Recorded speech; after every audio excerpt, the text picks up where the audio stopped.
మీరు వైజాగ్ నుంచి కదా? అసలు ఏంది బ్రో ఈ మధ్యన చుట్టుపక్కల అందరూ 10-15 మంది వైజాగ్లో చేరారు షూట్లలో కానీ క్లయింట్స్ ఏడికో నేను వైజాగ్ నుంచి అని చెప్తున్నాను. అండ్ వైజాగ్లో ఒక అంటే ఐ లవ్ వైజాగ్ లాట్. అంటే వెన్ ఎవర్ ఐఎమ్ ఇన్ లో మూడ్ ఆర్ సంథింగ్ 2 daysకి బుక్ చేసుకుని వెళ్ళిపోతా. అవునా? అక్కడ ఉండిపోతా స్టేకేషన్ లాగా ఉండి అక్కడే వర్క్ చేసుకుంటా. ఏమైనా ఉంటే స్క్రిప్టింగ్ కానీ ఇలా ఏదున్నా కూడా అక్కడి నుంచే ఇంకా కాంటెంట్ రీసెర్చ్ కానీ అంతా వచ్చేస్తా.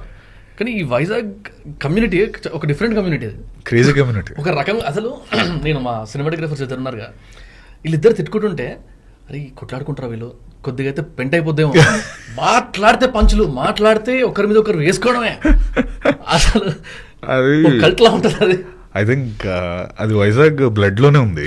అంటే as a hard core Vizag person నేను అంటే మాకేంటంటే ఇప్పుడు నువ్వు ఏదైనా మాట్లాడావు వంశీ, ఫస్ట్ నిన్ను ఎలా నీకు పని చేయాలనే ఉంటుంది మైండ్లో.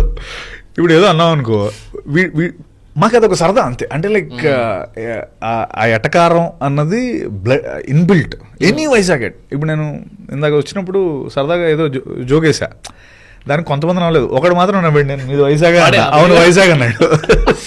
అందుకే అడుగుతున్నా ఇప్పుడు నేను. యా, అదేంటంటే ఫస్ట్ ఇట్స్ అబౌట్ అంటే it's fun. Okay, we want to be like the it's అంటే అవతలని బాధ పెట్టాలనేది కాదు, హౌ టు మేక్ అంటే ఎలా ఈ కాన్వర్జేషన్ ఎంజాయ్ చేయాలి, పంజి ఎలా వేసుకోవాలి, ఆయన ఎలా కమగట్టాలి. ఊరికే ఏదో అదొక పదం, అదొక పదం ఉంది, మా వాళ్ళు బాగా వాడతారు, దూల అసలు చాలా కామన్ వాడతారు. యా, అది అంటే అసలు వైజాగ్లో కొన్ని పదాలు ఉంటాయి, ఆ ఓన్లీ వైజాగ్ కాయిన్ చేసిన పదాలు అవి నేను ఇక్కడికి వచ్చి కొన్ని వాడుతూ ఉంటాను. అంటే ఎగ్జాంపుల్, మేము క్రికెట్ ఆడుతున్నప్పుడు 6 కొడితే చుక్కామార్ అనేవాళ్ళం, అక్కడ చుక్కామార్ అని అరిచేవాళ్ళం. అది మాకు తెలియదు meaning.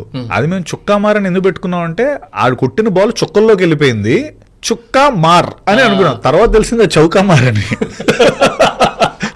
So we don't know, అంటే we coin things just for the fun of it.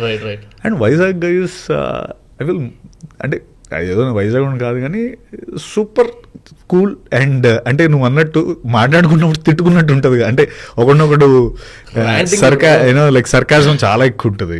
Troll channel లాంటిది అది. నీకు వస్తానే ఉంటాయి. అండ్ ఆల్సో ఫిల్మ్ కనెక్షన్ ఎక్కువ ఉంటుంది.